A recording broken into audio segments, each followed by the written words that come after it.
So there has been endless hate towards Celeste's family ever since it was revealed what went down with David, okay? I don't have to remind you or rehash the whole story, but as you know, Celeste was the victim in this case.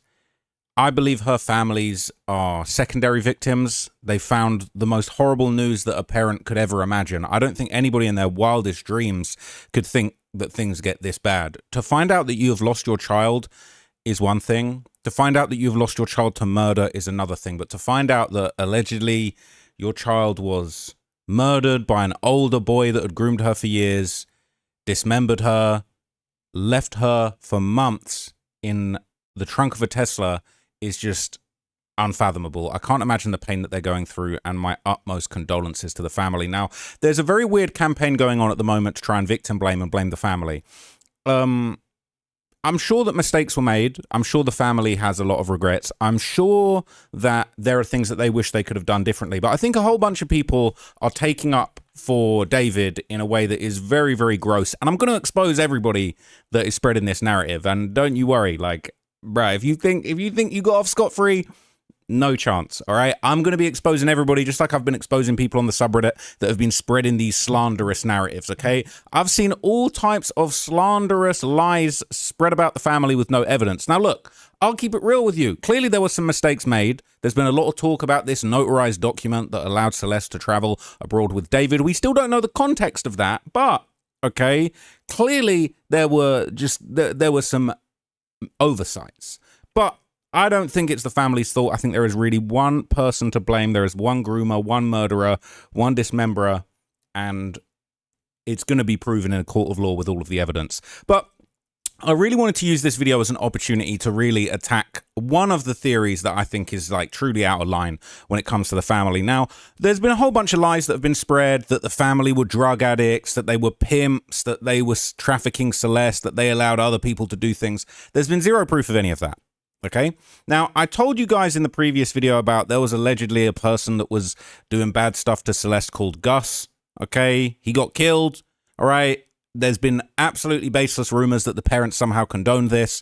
I've seen no proof for that. What I think is also very, very interesting is that, like, for all of this talk about, oh, the parents knew what was going on with Gus, no one seems to know exactly what the circumstances of the incident where Gus died was. We don't know if that was related to somebody finding out that he had done bad stuff to Celeste or their little sister or someone in their family, or a completely separate situation, drug deal gone. All these kind of things have been spread around, but no one really has any proof.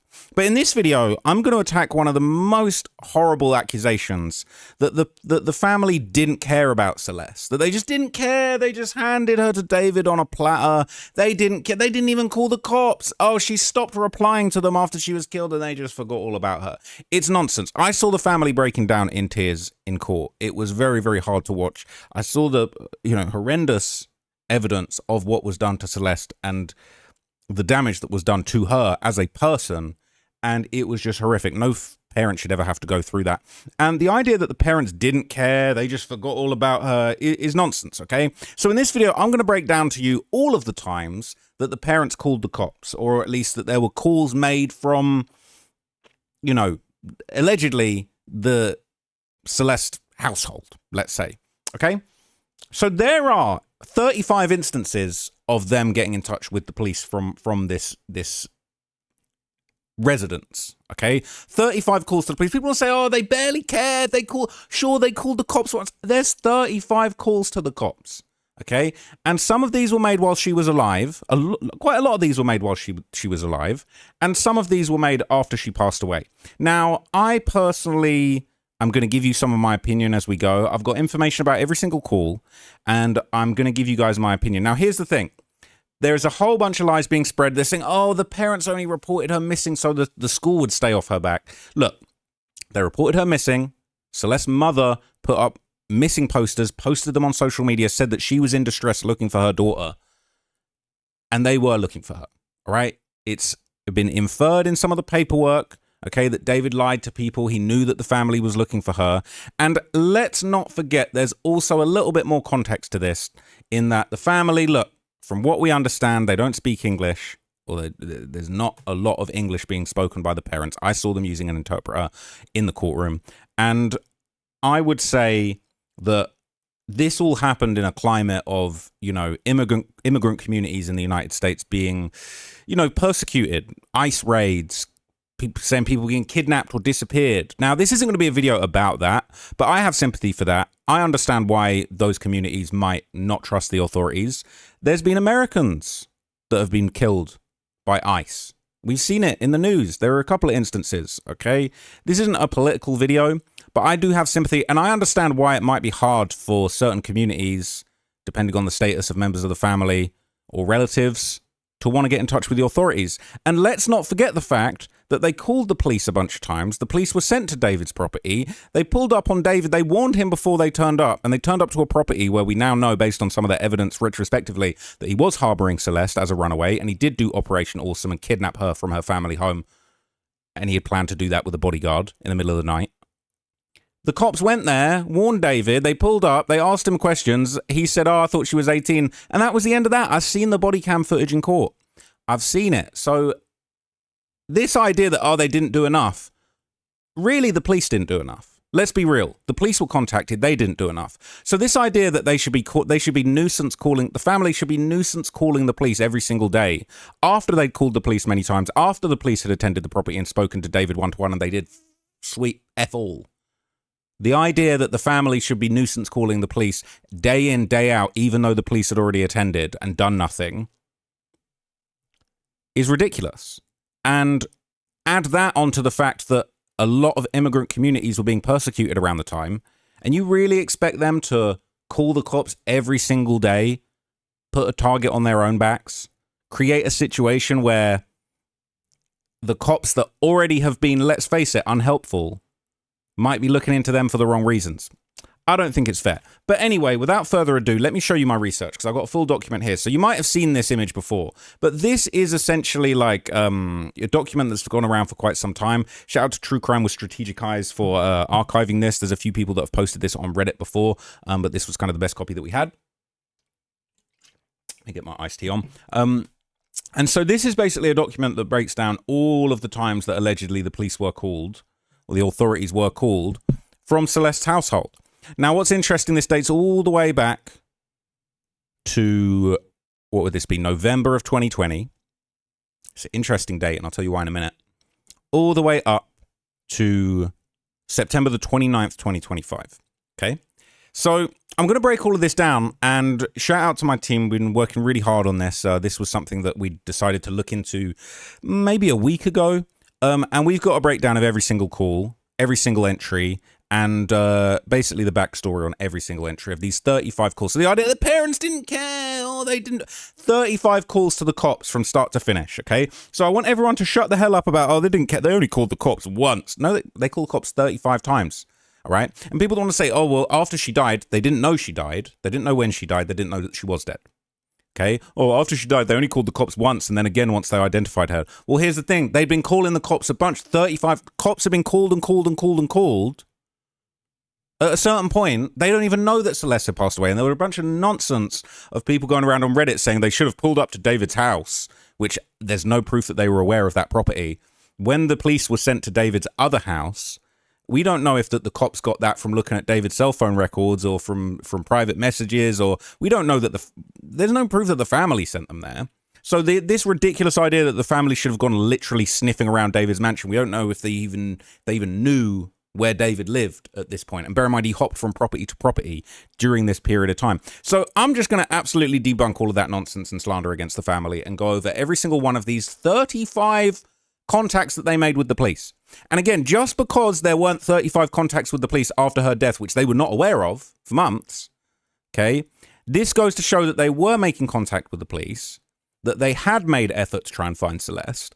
And just because they didn't know that there was a period of time when she was deceased and that there weren't loads of calls made in that time, they were probably at the point of exhaustion. They're not hearing from Celeste. They're not hearing from the police. Police aren't doing anything. Police did a welfare check and nothing came of it. Why would you keep calling the police? We don't know what they were doing in their spare time to try and get to the bottom of this. So anyway, let's start with this date, okay? November the 17th, 2020, okay? This said there was a call. It said report of access card or account fraud. So in simple terms, someone was accused of using a card or account information without permission. The address could be where the card was used, where the problem was reported, or another place connected to the case. So we don't know what all of these things are about. We don't know if they're all to do with Celeste. Okay. So they basically said the report was suspended. An officer wrote a report, then the case was suspended. It could be reopened. We don't know. All right. And I'm going to say there's a lot of mysteries here. We don't know. But what we do know is that the family and the property, they were going back and forth with the police about various things. And look, I'm not trying to point the finger at the family, but maybe there were other things going on. Maybe there were other issues, other crimes that they were victims of. Maybe there was accusations of crimes going on at the property. Maybe someone had done something in the property and got a little bit of trouble at some point in the past. We don't know. Okay. But it builds up a picture of they were willing to contact the authorities about Celeste, and maybe they didn't want to just keep contacting them at a certain point. Okay. So there's nothing that links Celeste in this reporting, but she would have been 10 years old when this happened. Okay. So what is interesting is we go on from here to August 18th, 2021. Okay, a 911 call is made for a mobile phone. We don't know why the person called. It's marked as NE, Nora Exceptional. So it says no new written report was made. The police handled the call and closed it another way, but the entry doesn't say why. So we don't know who called. We don't know, who that caller is, whether the person was in the home, outside the home, a neighbor or passerby, but it related to the property. Could have been someone calling from completely somewhere else connected to the address. All right, we don't know. It's not necessarily linked to Celeste, but it could have been, okay? But contact was made in relation to the property in 2020 and in 2021.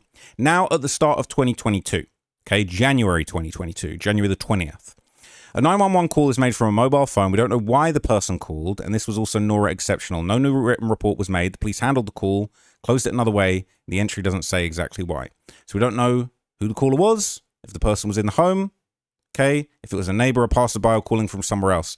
But what is interesting is prosecutors say that Celeste and David Burke made first contact sometime in January 2022. We haven't linked this call to anyone in particular. We don't know who it's related to, okay? But since everybody on Reddit likes to just throw out theories without any evidence, could it be argued that perhaps someone in the property realized that she was talking to this older boy online, maybe made a call, maybe, I don't know. We don't know. But what we do know is this is when they first started talking, and there had been a 911 call related to the property. Okay. Now here is when we're going to compare this to other bits of information that are relevant. Okay. So December the 12th, 2023, David is seen in a photo with a girl that is speculated as being Celeste. So let's just, see these and understand that contact is apparently being made. Okay. So bear in mind, all right, they've met the previous year and pretty much close to 2 years go by, all right, without any instance of the police being in contact, okay? So pretty much all of 2022 and most of 2023 is uneventful. There's no kind of police activity connected to the property. But then we start seeing pictures that later surface that seemingly show David with a woman that seems to be, or a girl that seems to be Celeste, all right? And he was on this stream on the 13th of December 2023. People saying, who's the girl? And he replied, you're a Fed. And some people speculated that was Celeste. We don't know for sure, but it's the speculation. And I think that's interesting because contact has been made. Now, obviously, I believe it was January of 2024 when the infamous Delete Everything stream took place. So this is the infamous Delete Everything stream, and I think there's a few mods on Dave Idiots that are definitely down with the Delete Everything cause. Okay, but this is the original clip, and this would have been January of 2024. Right, so I'll play you the clip because it's. I mean, you get the gist, right? Is there media? I personally don't. Joe, I media trained you. Really good. Okay, It's been a good one. Bye. Bye, guys. Mwah, mwah, mwah, mwah, mwah. Oh my. Delete everything. Delete everything. Everything goes. So bear in mind, this is the same property that the police attended, okay, a month later. But basically, So obviously we get to Valentine's Day, and that's when text messages are going back and forth that show Celeste and David are coordinating, all right, how she would basically be kidnapped in Operation Awesome, how she would be taking her belongings out of the home. David said he and his security will be there at 11:50 p.m. And these are the messages, okay? And it said, I'll see you for Valentine's Day, the 14th. 15th is Operation Awesome, all right? It said Operation Awesome's going to be so hard. David said, you want me and Sheldon, the bodyguard, to hide out somewhere and help you bring the car? She said, no, that's so embarrassing, dude. He said, baby, this is the most important day of your life next to the wedding, and you're weird about being embarrassed. And she's saying, oh, it fit. She put all the stuff in the bag. And he said, me and Sheldon are going to be there 11:50 p.m. He said, so explain to me what you want to do. I'll tell Sheldon, stop at the stop sign, and you make multiple trips to the car with your stuff. She says, hell no, just tell him to stop at the stop sign. So they're hopping on live, talking about delete everything, all right? February the 13th, 11th and 13th, they're planning Operation Awesome, a literal kidnapping with the support of a bodyguard.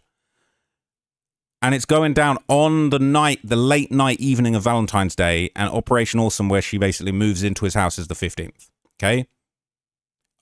Look at this, all right? Literally, I just want you guys to understand, people talking about, oh, the parents don't care about Celeste. Oh, they didn't even care. Well, how come when we know that she was kidnapped at 11:50 p.m. on February the 15th, 2024 at 9:18 a.m. Now, look, I don't know what time the family gets up. I don't know what they got going on. I don't know if they thought maybe she'd gone to school. I don't know what goes on.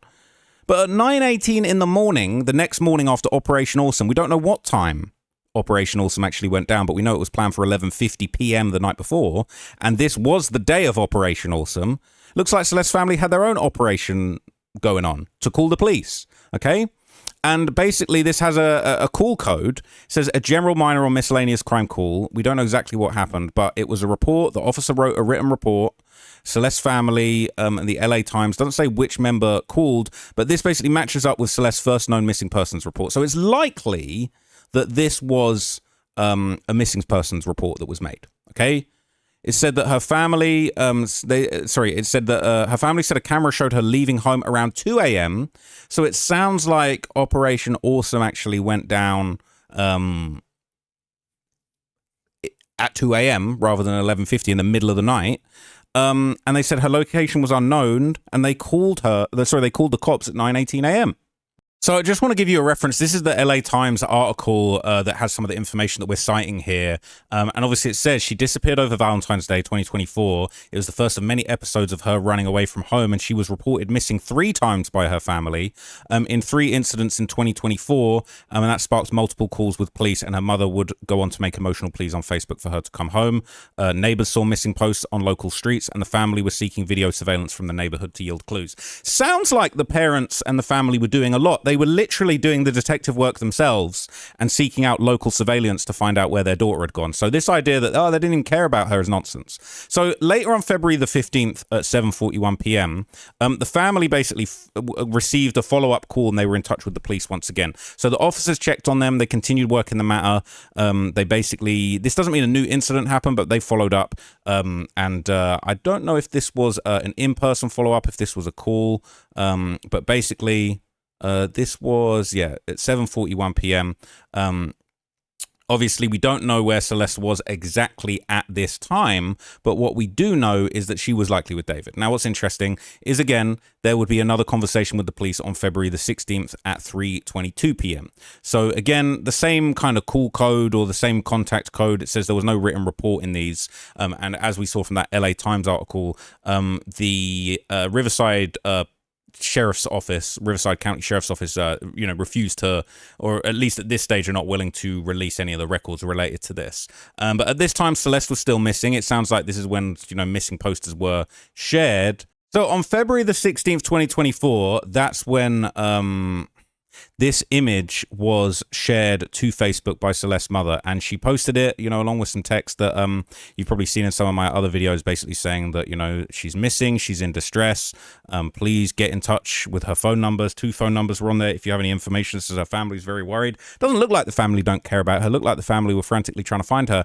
And now what is interesting is, obviously we're going to touch on this elsewhere, But obviously, you know, this LA Times article kind of talks about the posters. And as we later saw, what ended up happening, and again, people want to talk about, oh, they didn't do enough. They didn't do enough. Well, it was very, very interesting because she said it in the Facebook post that was under that image. Please share. And this was in Spanish. It's my daughter. I'm distraught. She's been missing for 24 hours. And what was really interesting, it says neighbors said the family posted flyers of Celeste around the neighborhood, hoping to spread the word that someone would have information about her whereabouts. Now, what's very interesting, as we later found out, because David said in the messages, I can't have any more posters, a neighbor that spoke to the LA Times said Celeste returned home and her mother told the neighbor that Celeste was upset about all the social media posts and flyers about her and the publicity it generated.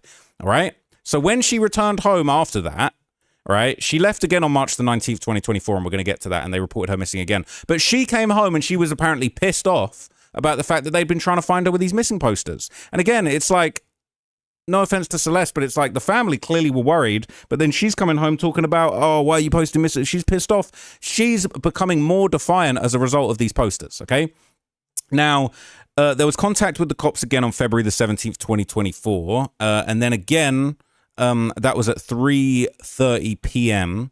So this was a follow-up contact. People are saying that investigators contacted David after they found his number in Celeste's phone records. Now, here is where you get caught out.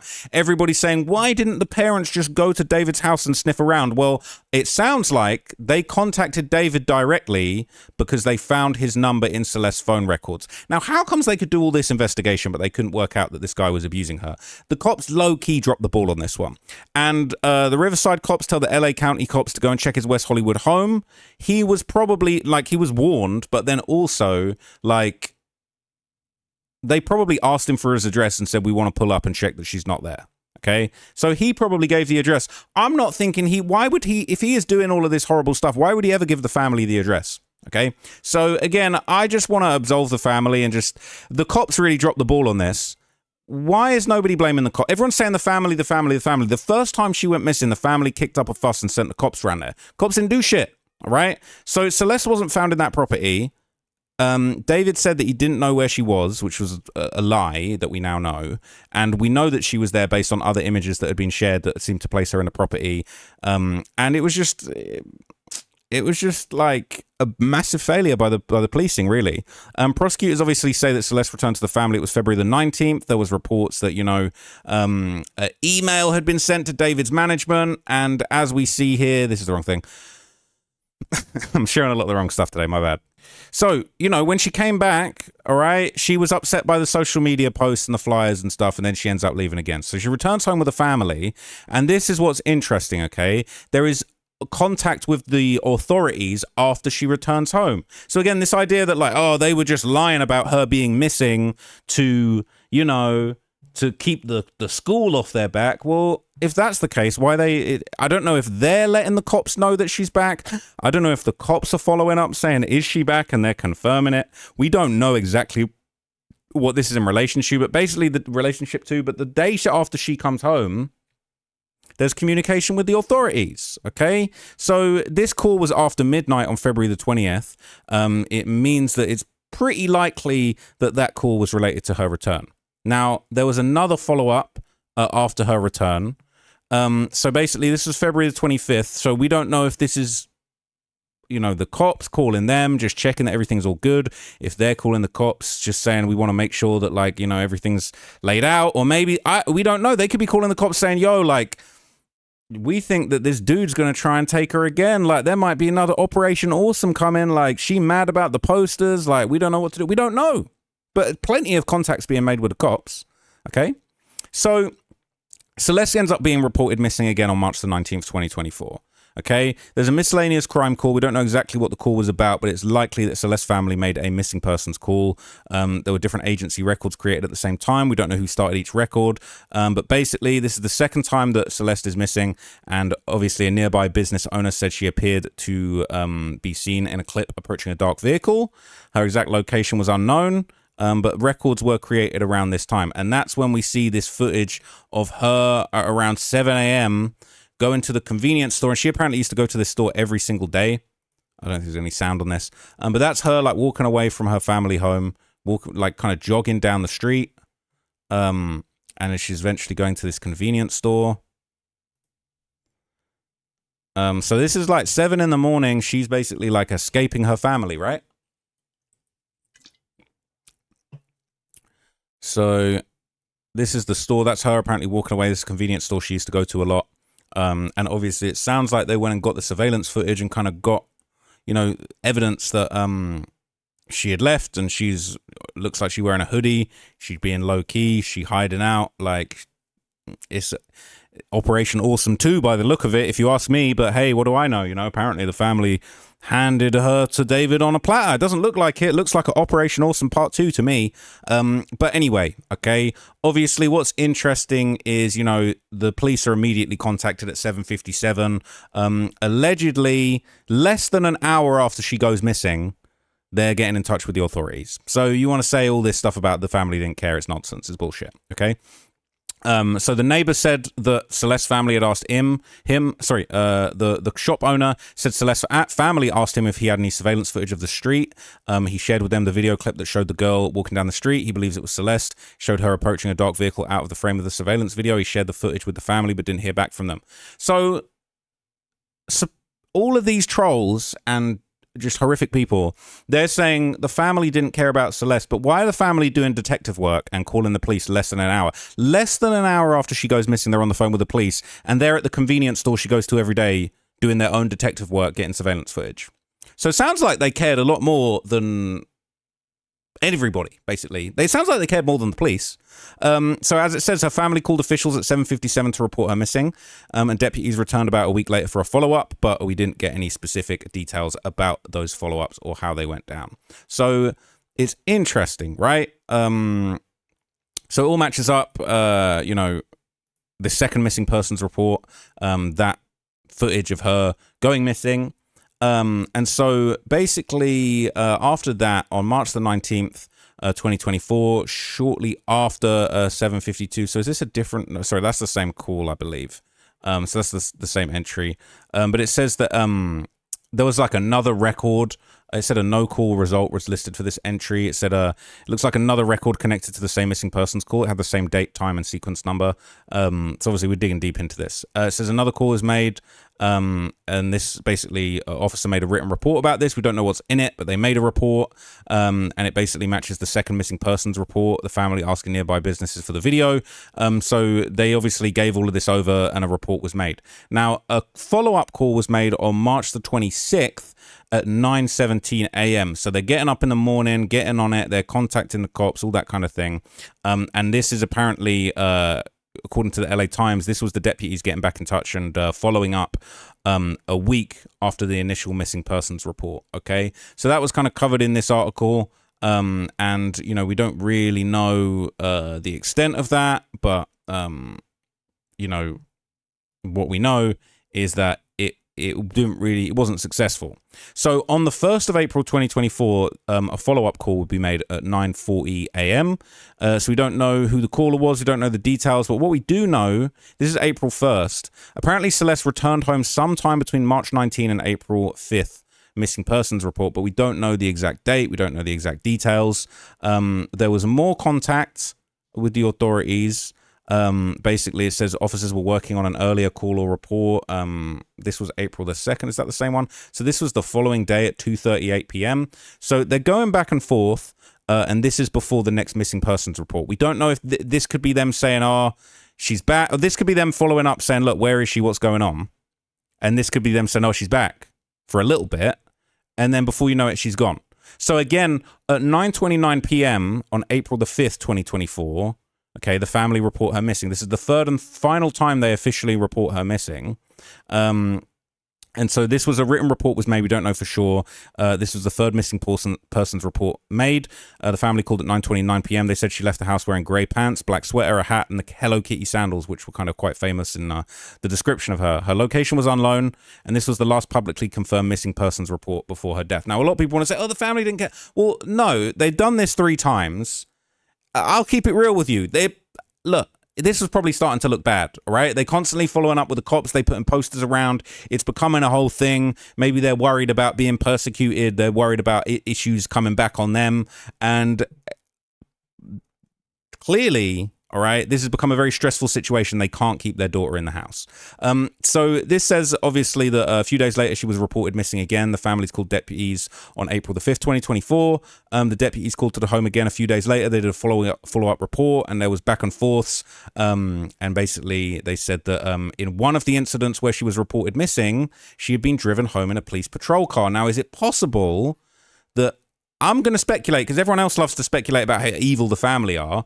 I'm going to speculate, what if on April 1st they called and they said, look, you need to get a grip of this situation. You need to find out what's going on. Maybe they gave some information. And maybe this April 2nd was her being brought back home, because it says here in one of the incidents, she was driven back home in a police patrol car. They went and got her. Did they go and get her from David's house? If they did, why was he never prosecuted? I don't know. All right. But everyone wants to blame the family. But like, where was she picked up from in a police patrol car? That doesn't indicate that the parents knew where she was. Is it possible the police would even, would the police even share that information? I don't know. So it said that the neighbors did spot her later on in the year at home with her parents. Now, look, all right, I'm going to throw my hands up and say that this is a thing. Alonso said Celeste's mother believes her daughter had a boyfriend but had not yet met him. Okay, not met him, not yet. That wouldn't say. It just says had not met him. Doesn't say knew the age. Doesn't say knew that it was David. Doesn't say knew that he was a singer, that he was this age, that age. Just said that had a boyfriend. They probably had an inkling. She's running away constantly, all right? And that's where the article ends. Now, something I find interesting about this, okay, is I'm looking at my notebook of all of the messages between Celeste and David, and there's noticeably a very big gap of information. Like the last message that we get is basically like when she first goes, and this is why I think Beth Silverman is going to absolutely destroy this fool, all right? And I think they've been strategic about what they've kept back. They basically, there's the messages during Valentine's Day for Operation Awesome when they pick her up and kidnap her. They didn't mention any messages, as far as I'm aware, in April. I don't know. I didn't see of any messages in April. I was looking through trying to find some. April 2024, there's none. We go from February the 14th to June the 9th. So I think that the prosecutors are keeping all of the April messages during these missing times super secret. I think it's probably really damning. This is when she's getting brought back home, or maybe this was on a phone that they don't have. I don't know. But it's very interesting that when all this activity is going on, they ain't even bringing no messages to the table, right? Very interesting. So from here, all right, more contact is made with the police on April the 19th, 8:57 a.m. So basically says later evidence places Celeste and David around Los Angeles during parts of 2024. We don't know exactly where she was on April 19th. April 20th, 2024, we don't really know. There's another call. There's more contact. We don't know exactly where she is, whether she's at the Lake Elsinore house, whether she's at David's house, whether she's at the aunt's house or someone else on April 20th. We don't know. We really don't know at this point. So from here, there's more contact with the cops, all right? So basically, there's a contact made on April 27th, all right? And it says suspicious circumstance. Someone reported something unusual or concerning. We don't know why or what's going on or if a crime was reported. We don't know exactly what was reported on. There's nothing linked to Celeste, but we don't know. Hey, since we're all throwing out ridiculous theories and want to accuse the family of stuff with absolutely no basis, is it possible that David was making nuisance calls, making threats, trying to have some get back on the family who kept putting up missing posters that we know he was annoyed about? See, it's like you can come up with all these horrible theories to tarnish the family with no evidence, but like, why not? Why not just have a few speculative theories and opinions about, do you think David would like call ICE on the family to try and threaten them and intimidate them into laying off of his Operation Awesomes? That, in my opinion, I could believe that, but I don't know for sure. So more contact is made on May the 23rd, 2024. And again, we don't know exactly what this is about. We don't know who the caller was, what it was about, what the basis of this was. But again, Celeste is missing through this time. And we don't know what the text messages through this period were either. This is a massive black spot, okay? And then there's contact again the following day at 1 p.m., all right? We don't know. This is a follow-up. Officers were working on an earlier report. Maybe they had a lead. Maybe they knew. But here's what's interesting, okay? And I'll throw my hands up and say, all right, this doesn't necessarily look the best, but it doesn't prove that the family were doing anything wrong, okay? Celeste is apparently seen with the family at a family event, some kind of family gathering. They're getting together. Apparently that's Celeste and she's there. Okay? So she clearly came back home. All right? She maybe was coming and going. Maybe she was popping up at certain times. Okay? And then she's back with David because we know that she was at the Fonda Theatre. There she is with David's brother, Caleb. All right? Hey, Caleb. Okay? You wrapped up in this. Hey, Leo. All right. My little buddy's here. You can come sit here. Come sit here for now. So they having these pictures together. This was during the Fonda Theatre time frame. And again, I don't want to get too into it, but the text messages between them were suggesting the relationship was of an inappropriate nature around this time. Celeste was there with David's family, sat in the wings of these performances. Okay. What are you doing? Where are you gonna go? Where are you gonna go? Where are you gonna? Where are you gonna go? What are you doing? What are you doing? Are you part of this now? What are you saying? Come here. What are you doing? Are you going to be part of this? Or are you just going to? No? Okay. You can just sit there. So this is obviously what's going down. She's dipping back and forth. Obviously the family just are unable to control her. Sorry, back here. That was distracting. You know, she's locked in. She's locked in with David. She's popping up. She's backstage. She's with David's team. And we know that these are her because we saw the images in court where there's selfies where her face is there. All right. And he's got, you know what I'm saying? He's got her on the liquor from what we can see. All right. That's allegedly her. She's backstage with Hello Kitties. She's going backstage with Caleb. All right. This is literally geolocated to the Fonda Theatre backstage rooms, the green rooms. All right. She's posting on Discord. She's backstage with David. All right. It's like he's cooked. Okay. This is confirmed to be the Fonda Theatre. They reverse engineered that these are the exact spots. All right. This is bad for David. Okay. So not only that, all right, there's other images that are going around from Celeste's Instagram that were preserved. She in the Bossa Nova restaurant in West Hollywood with David showing off an engagement ring. Okay. So look, I'll keep it real. David's completely out of control at this point. The family have no chance of reining this in. She thinking she getting married to a millionaire. All right. They did everything they could, but at this point, she is too far gone. There's no convincing her. She's coming home she's doing Operation Awesome's, coming home and then dipping when she wants. There's still calls being made back and forth. We don't, if people want to throw baseless accusations around, we don't know if David's calling the cops on the parents, trying to intimidate them. We don't know. All right. He could be using for all we know, he could be using a voice changer, calling the cops on the parents, trying to cause them problems, trying to get them investigated for some other shit. We don't know. Okay. If we're spreading made up theories. So it keeps on going. And on August the 30th, 2024, all right, there's basically a back and forth. All right. So someone asked law enforcement for help. It's not necessarily a crime report. No report was made. The police handled it. It was filed away. It's unknown exactly what that was about. I'm going to get my notebook back out and just skim for any interesting messages that maybe were made around these times. But obviously, like, a lot of the adult activity is going on through like June and July. As far as I'm seeing, there's not too much going on. Ooh, actually, no. I ain't gonna lie to you. I've just opened up the notebook and had a look, and there were some back and forth. So obviously, she's flexing the ring on July 22nd, 2024, and this is all around the time of, like, man, I didn't want to say too much, but there's explicit stuff going on between them. He's talking about, I'm going to get you a termination gift. And then he's got her engaged because she doing the terminations and shit for him. Okay. So this is very, very sus. Now, what's very interesting. Okay. This is a call made on August the 30th, but we were told in court that it was confirmed around end of August, but probably before this. I've got in my notes the 22nd, but I would want to double check that, that she was actually living with the aunt in the Los Angeles area. And what's interesting is this was the time she was still missing, I believe. On the 22nd of August, he sent her that long message that was like a breakup message. So she's living with her aunt. She can't be controlled. All right. Now they're having a long breakup message. He's warning her about talking to females, and saying that, you know, the amount of time I've got for you is not enough. When we were meeting 2 nights a week, it was enough. All this kind of stuff.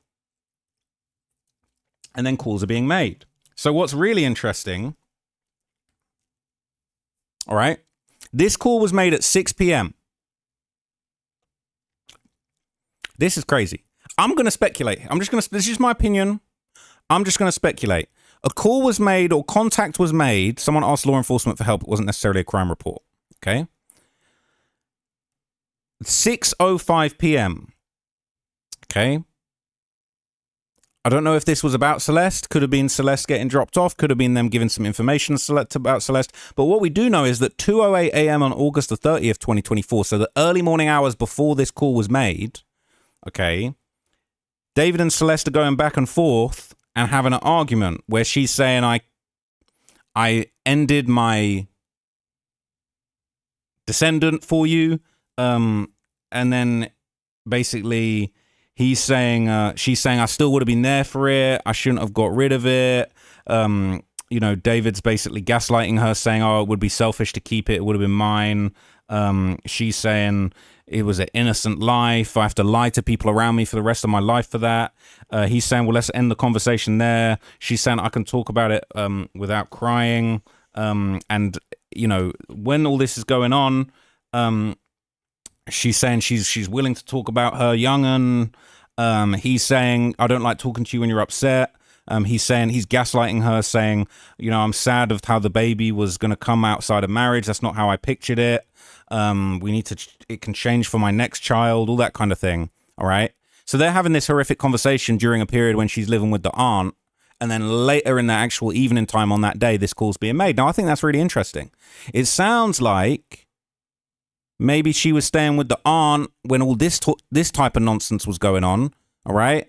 People talking about, oh, the aunt and the cousin knew about the relationship. And that's when the messages about the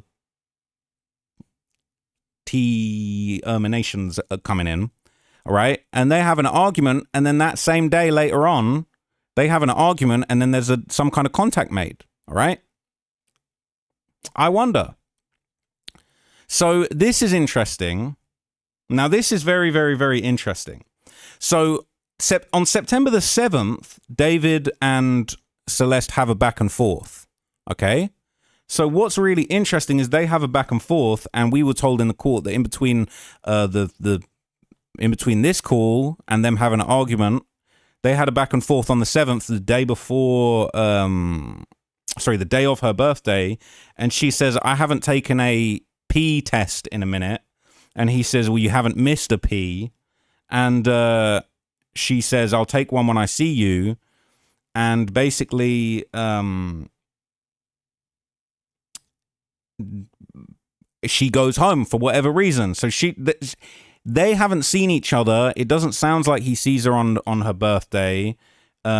She's saying she wants to take a pee test, all that kind of thing. Now, the day after that, that's when this happens, okay? That's when a neighbor's Nest camera records Celeste arguing with the neighbors outside right near her Lake Elsinore family home just the day after her 14th birthday. So this places her back with the family after the April missing persons report. But what we don't know is whether this contact on the 30th was about Celeste. This could have been an back and forth. This could have been somebody getting in touch about her coming back. It could have been someone getting in touch about her having the procedure. But anyway, this video obviously was going around, and this is something that I think the prosecution will find very interesting. I think the timeline is going to be much clearer when we get to trial, and I think the defense are going to try and use this as bad character on Celeste. All the way up to the end? Right there. I'll tell you where that. See that door right there? Number 2, knock on it. It's just so annoying that they have to be playing Snoop Dogg in the back of this. So that could be causing me problems. I'm gonna speed up. Let me talk real quick, okay? You gonna let me talk? I ain't gonna let you talk. No, you ain't gonna let me talk. Why you not gonna let me talk? You tripping? I ain't tripping. Nah, you tripping. How about you ain't tripping? You gonna let a woman talk? No. Alright, I'm not gonna let your woman talk. Why is she over here? Again. Your little house, you don't even got a house. Hey, bro. You talk to So she's saying you're tripping, you're going to let me talk, you're going to let a woman talk. There's been rumors that people were saying maybe she was not in a right state of mind, if you know what I'm saying.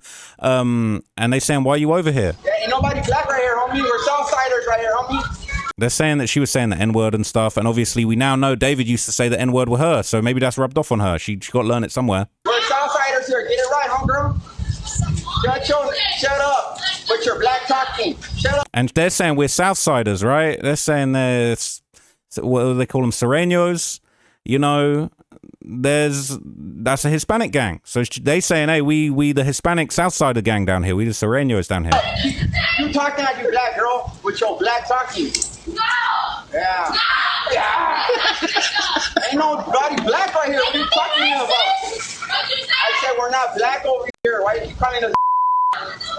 You keep saying this, we're not black. Hey, let it go. Go back to your house. Go back to your house. Go back to your house.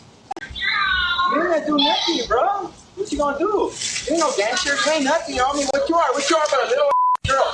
What you but a little girl? What you gonna do? What you gonna do? What are you gonna do? What are you gonna do? I don't go home. You need to go home. Seriously. I'm not Mexican. Salvadorian. You tripping? Oh my God. Not So she says, I'm not Mexican, I'm Salvadorian, you're tripping. you tripping. Move the out of here. You ain't gonna do shit. You ain't gonna do shit. You better get over there. Get your over there, little girl. I'm over here, stupid. Go there, little girl. You ain't gonna do shit. Go. Go. What are you gonna do, bro? Go call her dad, babe. What are you gonna do? What are you gonna do, little girl? They're saying, what are you going to do, little girl? The girl's saying to the dude, go call her dad, babe. All right. So that would have been on September the 8th. All right. And what's interesting is we don't hear anything. On September the 12th, David and Celeste have a conversation and she's saying she's scared she hasn't been pregnant in a minute. And basically she's saying we do stuff a lot. He's saying we do it when you're not likely to get pee. And so the relationship's still going on, but they're going back and forth. We don't know the extent that the family know.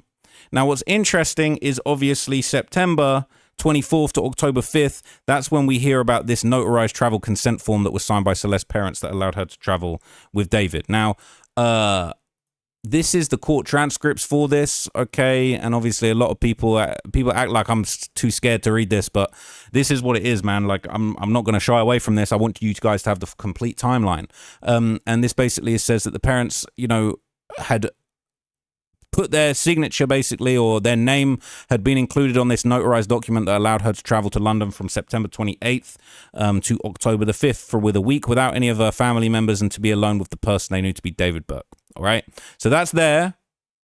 But again, we don't know. There's still 911 calls. They're not able to control her. She coming home. She tripping on the neighbors.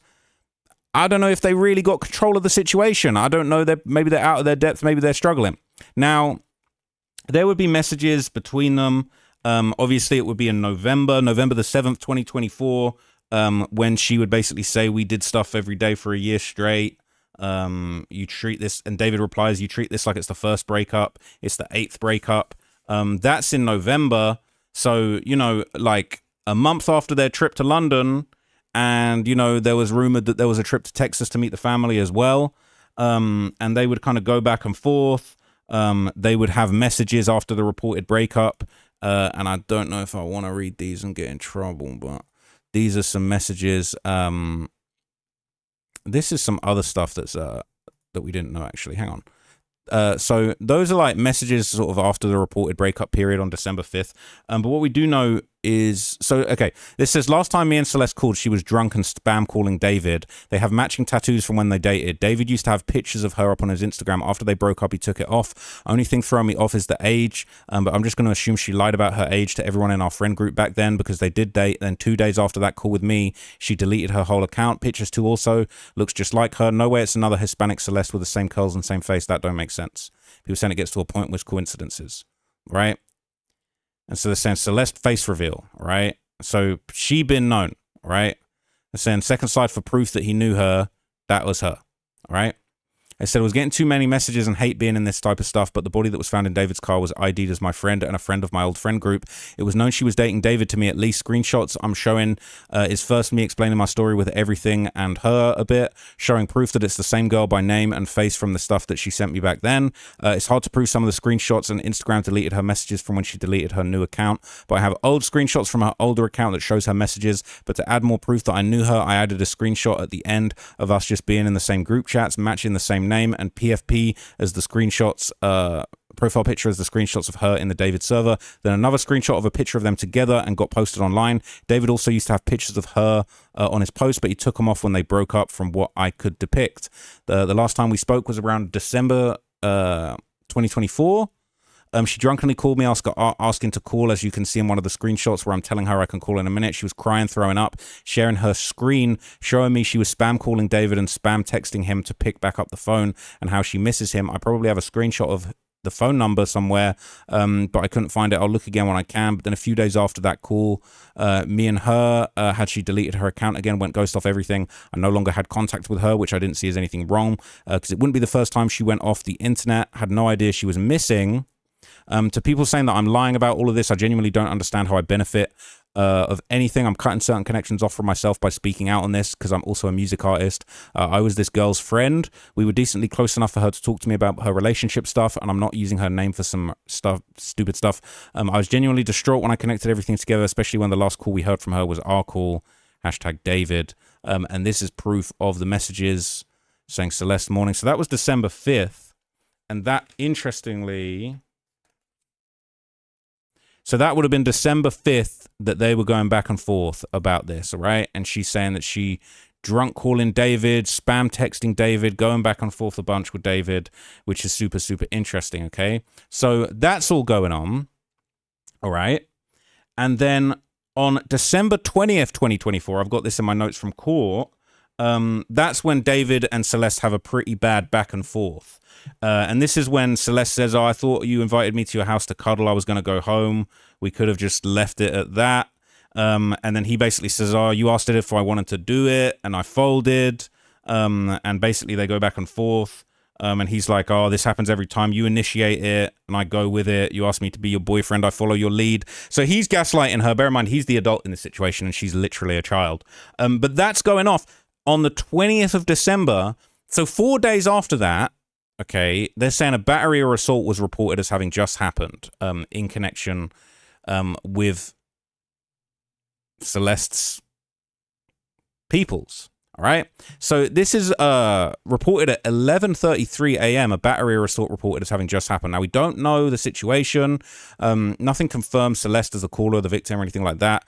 But basically, allegedly, she would have returned back to Lake Elsinore after basically spending a lot of time with David and then breaking up with him.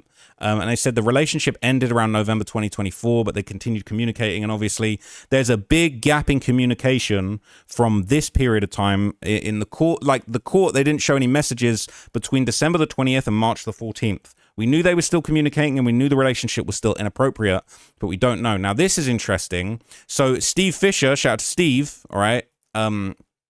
He basically released a photo to show Celeste on the 200 block of South Figueroa Street near 3rd Street. I think this is a different property. I don't know what property this would have been, but it looks like just from that pillar, it looks like it could be like obviously an apartment space. But they're saying that this was, interestingly enough, he said December 31st, 2024, around 10 p.m., several people were at David's house. I thought it was a different property, sorry. Although Celeste is not clearly visible, we believe she was present. The iPhone she had previously been pictured with matches the phone and case seen on the table with a Hello Kitty mug. Another photo, which appears to have been taken by David, shows what are likely Celeste's fingers on a bottle. The phone that's likely Celeste appears to be on the Wi-Fi settings screen and connected to the Wi-Fi network. Even though iPhones use a private Wi-Fi address feature, the address remains fixed for a specific network, meaning it stays the same each time the device reconnects to the router. Hopefully, law enforcement investigators review the router logs to determine exactly when Celeste's phone and everyone else's phones were connected to the home's Wi-Fi network, and compare that info against the statements each person provided about when they were at the house and who was there, including Celeste. For example, if individuals in the photos, including these photos and many others, claim they didn't see Celeste or were not at the house, yet the router logs showed the phone was connected to the Wi-Fi, that would raise some serious questions. We cannot forget about Celeste or the justice she deserves. It's now been more than 5 months. No charges have been filed. The last photo of Celeste is not from that night, it's from another time and meant to show her phone to compare with that phone on the table.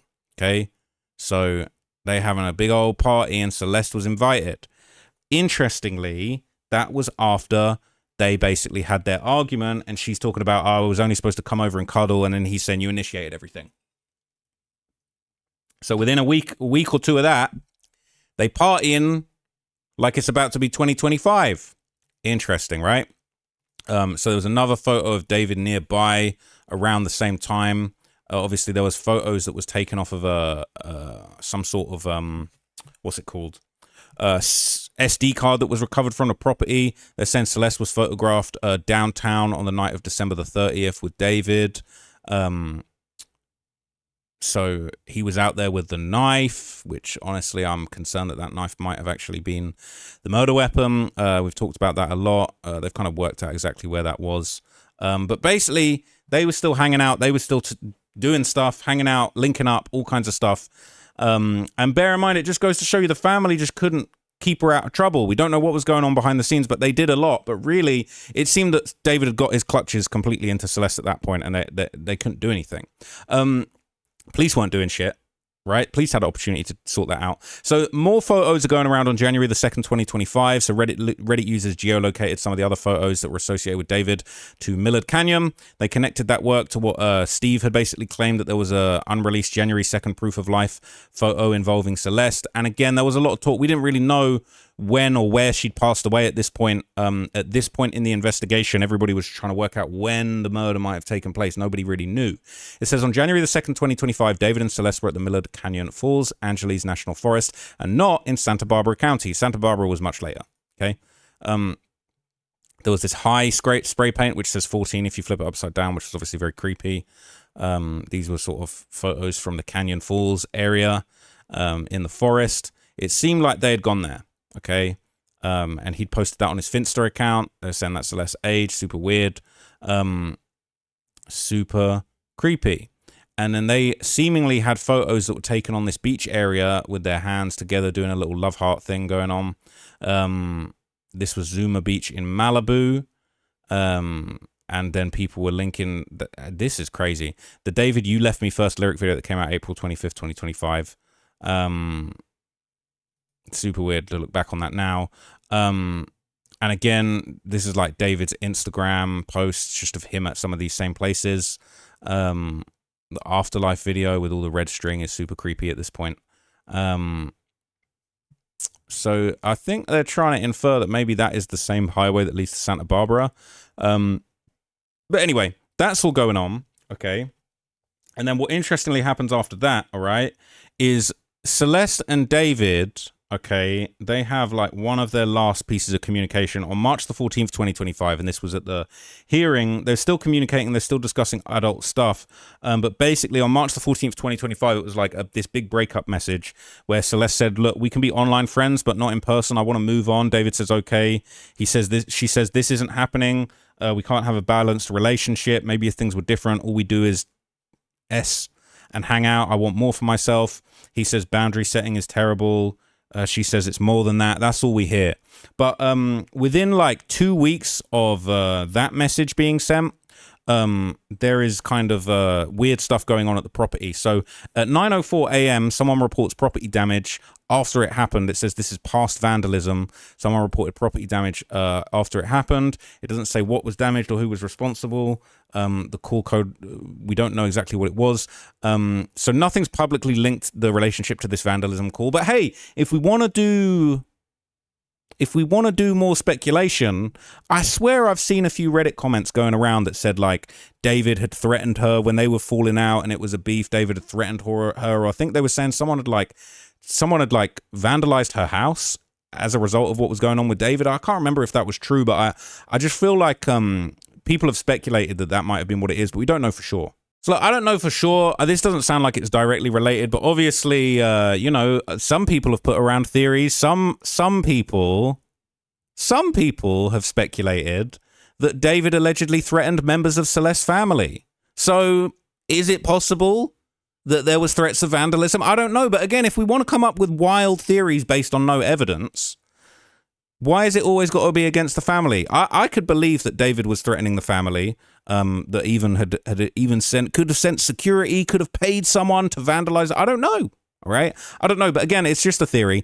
And it's just my opinion at this point. It's all alleged opinions, just based on speculation. But again, there's more contact with cops. This is a report of a vehicle burglary or break-in. Could somebody have been sent there to trash a family car, perhaps?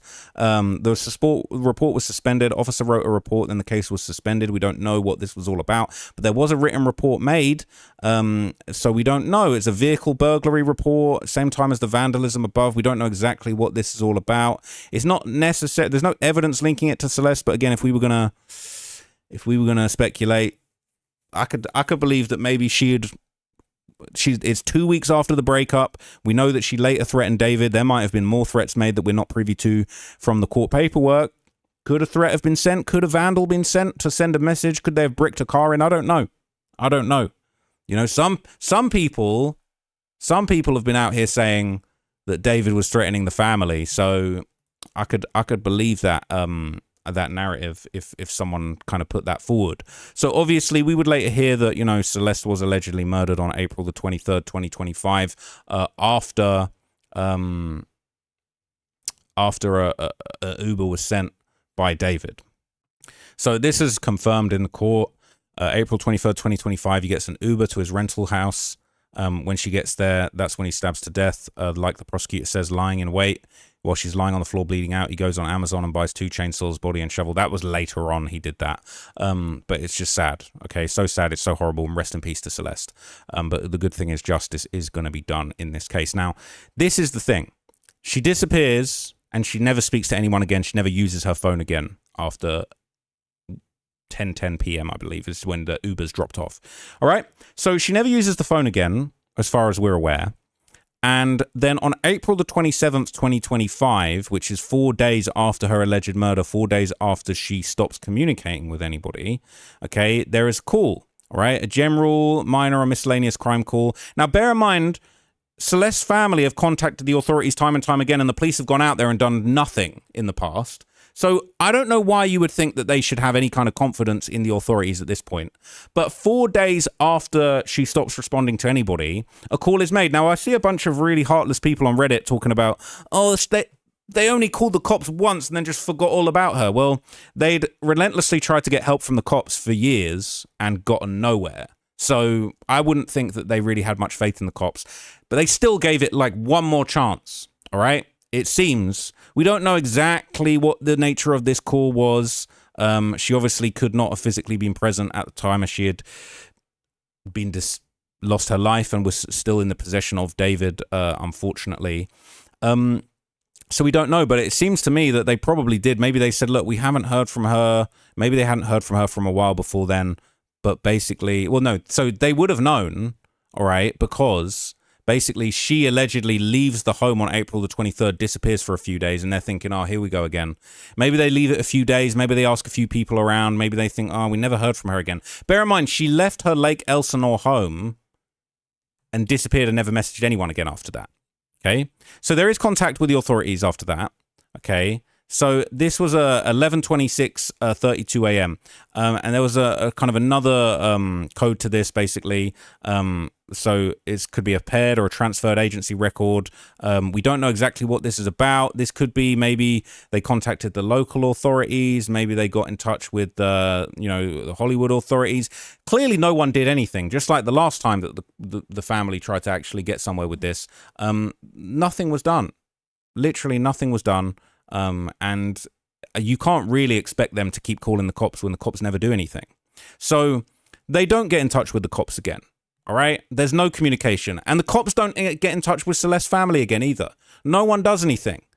Just like all the other times they didn't do anything, no one does anything for Celeste. So everyone wants to say, oh, what did the family do? Well, the family were literally going back and forth with the cops a bunch of times and never getting any help. And you don't know who they followed up with. They were going to the store, the liquor store, trying to get surveillance. They were probably asking around. They were probably doing a lot behind the scenes. And as we saw in that paperwork, it said that David knew that the family were looking for her. I wonder if he lied to them and if they even contacted him or somehow got in touch with him or his team or whatever. But unfortunately, a day after Celeste was found in the car, there would be a follow-up call made. Now, we don't know the exact context of this, okay? We don't know if this is them calling the cops, if this is the cops calling them, if this is an unrelated report. We don't know if this just so happens to be they actually followed up and called the cops completely unrelated and was just like, what's going on with this situation, okay? So it's so sad that another follow-up was done and clearly something was going on because there's more contact made on September the 10th, 2025 at 7:16 a.m., so fresh early in the morning. Obviously, the remains were found on September the 8th and they were being examined, but they still hadn't publicly been identified as Celeste.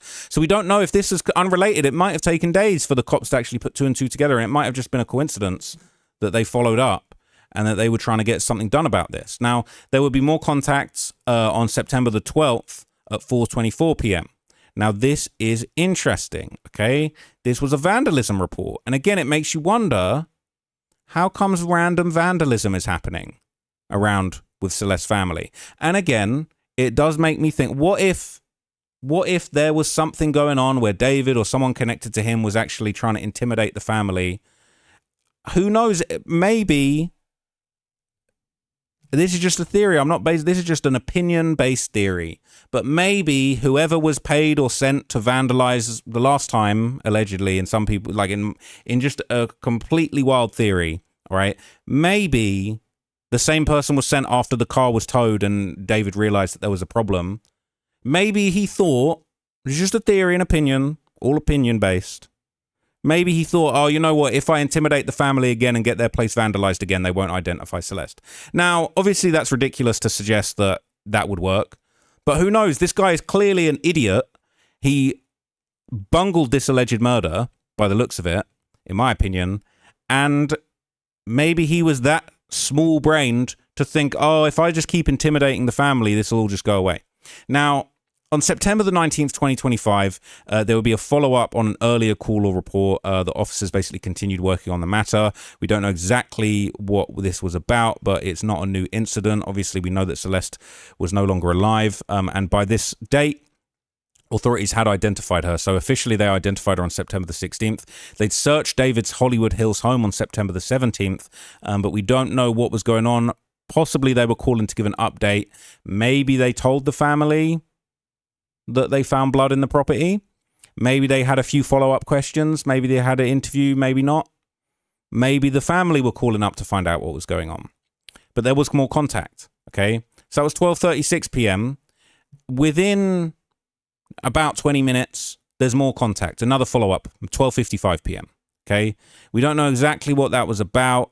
We don't know whether it was in person, whether it was on the phone, whether the first was on the phone, the second was in person. But then there's more follow-ups 3 days later on September 22 at 7:43 a.m. There is another follow-up made. Okay, we don't know exactly why this was made, what this was about, but clearly they were in touch. Clearly there was updates, information being shared. And 5 days after that, 7 days after that, on September the 29th at 9:17 a.m. And this is quite interesting. A different type of call is made, right? And this is in the morning. It says a disturbance or a disturbing the peace call was made. Could be a noise, an argument, a fight, another kind of disturbance. We don't know exactly what this is. Excuse me, you're in the way of the screen, little man. Cat is in the way of the screen. You can't see him.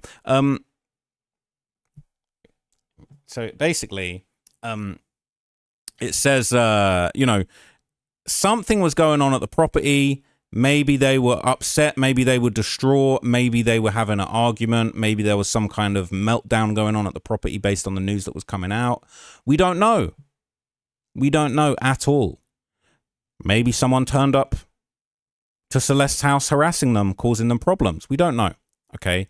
And that's everything. That's all of the recorded contact with the authorities. And I, for one, feel like it seems to me that the family really did a lot to try and get the handle of this situation. They couldn't get a handle of this situation.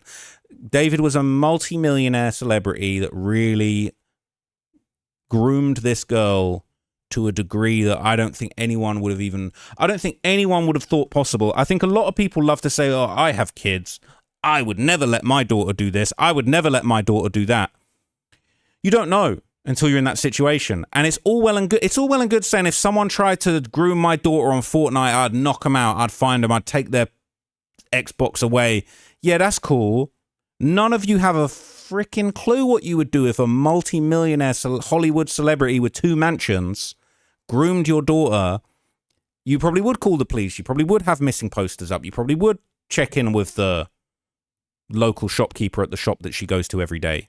All the things that a reasonable person would do, I think they did. And it's unfortunate because they were up against an unreasonable force. David was unreasonable. He was a multi-millionaire. He had resources. He had a security guard. He kidnapped her in the middle of the night with a security guard, and by the morning they realized she was gone and called the police straight away. What more do you want from them? People are talking about they should have turned up to David's house, which there's no proof that any of the addresses were shared. I don't think the cops can just share that information, especially if they've gone and investigated the guy and not found anything. They can't be like, oh, well, if you want to go do... You think the cops can just go and tell the dad of the girl that's being groomed when they pulled up and didn't find anything, here's the address if you want to go do vigilante justice on the guy? Give me a break. That's never, ever going to happen.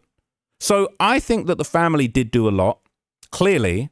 And I think that, look, obviously I've said it before, but I think there's a campaign to smear the family to try and give David some sort of out. It's not going to work. And all of the people that are participating in that should be ashamed of themselves. I'm not suggesting that everyone's being paid by David. But I do think that there is an effort by David's team to spread and amplify that narrative. I think some people are being useful idiots. Some people maybe are participating in something with David. I don't know.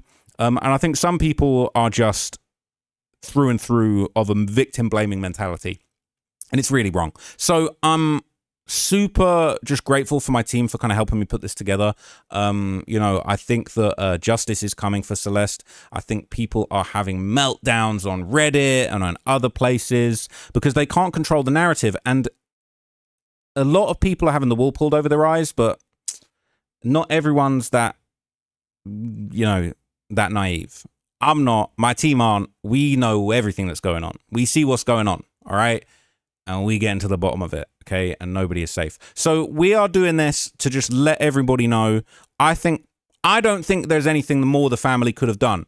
People want to act like they're all superheroes. I would have pulled up. I would have magically got David's address and pulled up and smelled the body and guessed that it was a body and broken into the fucking crib like the Hulk and killed David on the spot. Bro, you guys are all talking nonsense. You don't know what it's like to have your kid groomed by a multimillionaire and your kid a loose cannon, bro. Like Celeste talking about, you got me fucked up. Like she arguing with the neighbors.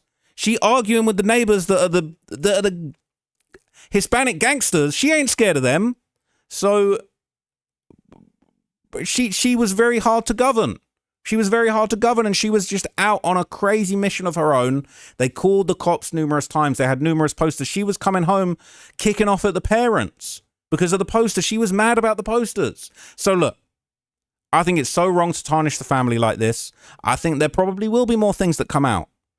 I guarantee you, David's whole defense is going to be smearing the family.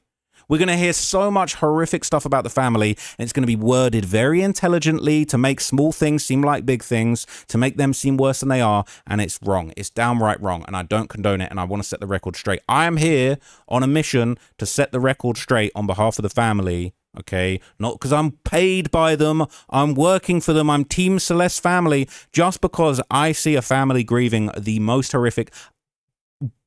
Tell me something worse as a parent that you could possibly hear. What news could be worse than this? All right? Your daughter being groomed by a millionaire celebrity is one thing, but what they actually discovered when they opened that Tesla, I honestly don't think there is anything worse that you could tell a parent. They've gone through enough, and people need to leave them alone. And just because mistakes were made, they did tons to try and stop this. They did tons. So I'm going to leave it there, okay? That's my piece. All right, I'll come back at this topic if I feel the need to. I really don't care if people are saying, oh, it's disgusting, you're sticking up for the family. I will stick up for the family, all right, until I believe that there's reason to do otherwise. Until I find proof, or I'm presented proof of the family ordering the Uber. If the mum ordered the Uber for her to go to David's house, then maybe I'd feel bad about the family. If you can show me that the mum and dad ordered the body bags and the chainsaw, then maybe I'll hate on the family. But all I've seen in that courtroom was evidence against David.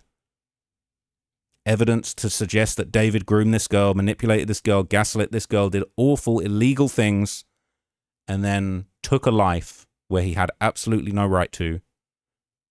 What? Because he was scared she was going to expose him. He shouldn't have done that in the first place. He shouldn't have been in that situation. She was a child. Oh, she said she was going to kill him. Bro, I got little nieces, nephews. They say, I'm going to kill you. You don't take that shit seriously. He's a clown. So look, I'm going to leave it there. All right. Rest in peace to Celeste. The justice is coming, and there are a few more people that are going to get exposed soon, and it's going to hurt. It's going to hurt, all right? Because I see what's going on. I see what's going on. It's not cool. It's not cool. And the reasons people are doing certain things behind the scenes is not cool either, okay? Not cool. But we're going to find out. I'll see you guys in the next video. That's it for me today. Thank you for watching this one. Rest in peace to Celeste. Justice is coming, and I'll keep you guys posted on anything to do with David as soon as I possibly can. Thank you.